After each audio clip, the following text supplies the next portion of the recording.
Okay, good afternoon. So, nagtawag po tayo ng rescue. Ito po ang risk ng kwan, no? Pag pumupunta tayo sa mga malalambot na areas.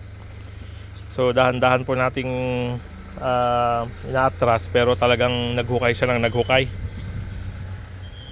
So, ang gagawin natin is nilagyan natin ng iba't ibang klase, yung yung kahoy. Kaya lang dahil yung gulong niya pino, dumudulas lang din po ng dumudulas. Tapos wala siyang differential lock.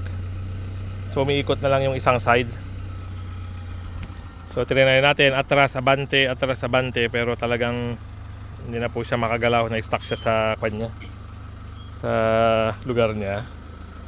So ang isang magiging kwan po natin, improvement natin dito, meron yung nabibiling padding, yung pang recovery pad.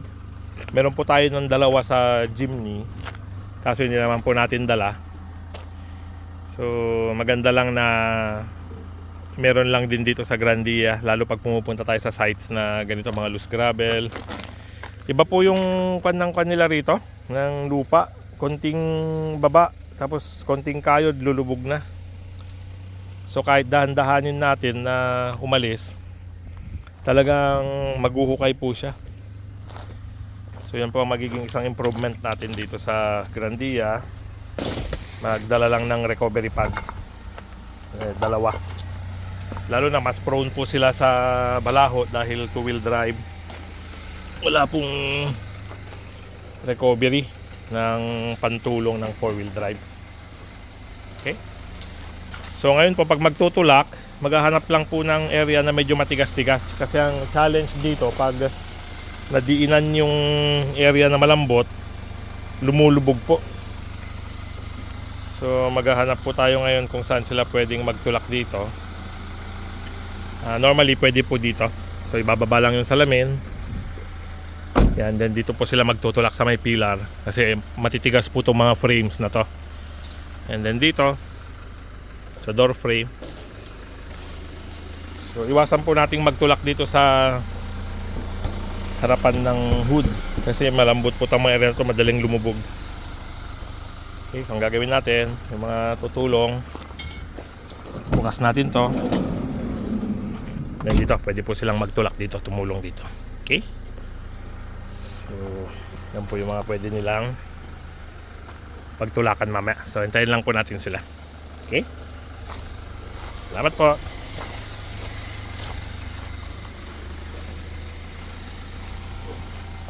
Okay.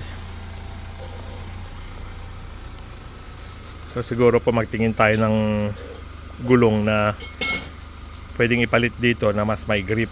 Kaso ang medyo penalty lang po noon, pag nagkaroon ka na ng mas gaspang na gulong, mas iingay po siya pagdating sa rektahan sa semento. Pero pag lagi naman pong pumupunta sa ganitong areas, then malaking tulong po yun. Okay? So nandito na po yung ating team.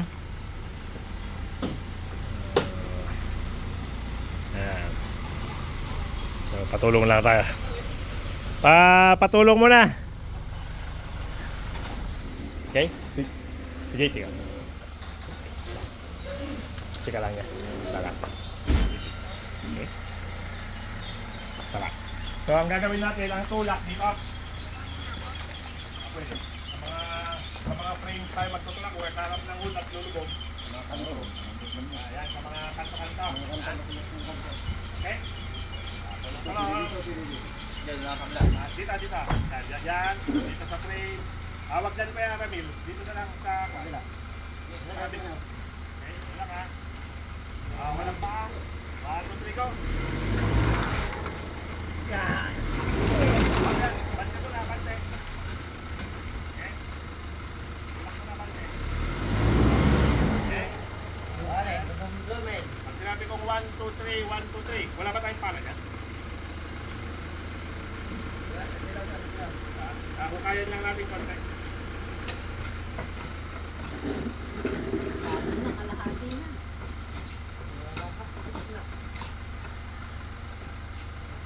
Walang pala yung sa Diyos, truck. Hindi kaya mas madaling ano?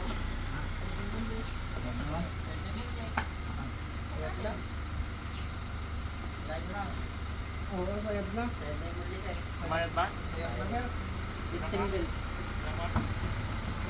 Sayad na po.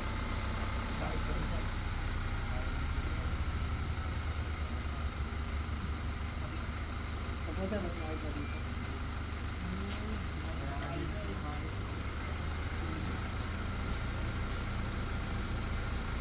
Gawin tayo mag-5, mag-5.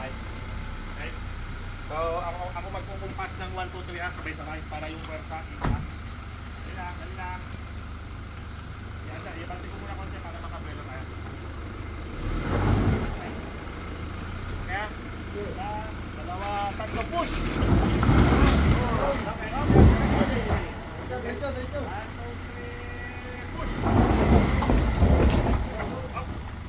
Yung antena natin. Diba? Okay? Yes, yes. Talagang mapot talaga, magaan na. Baka may masagakan pa ha.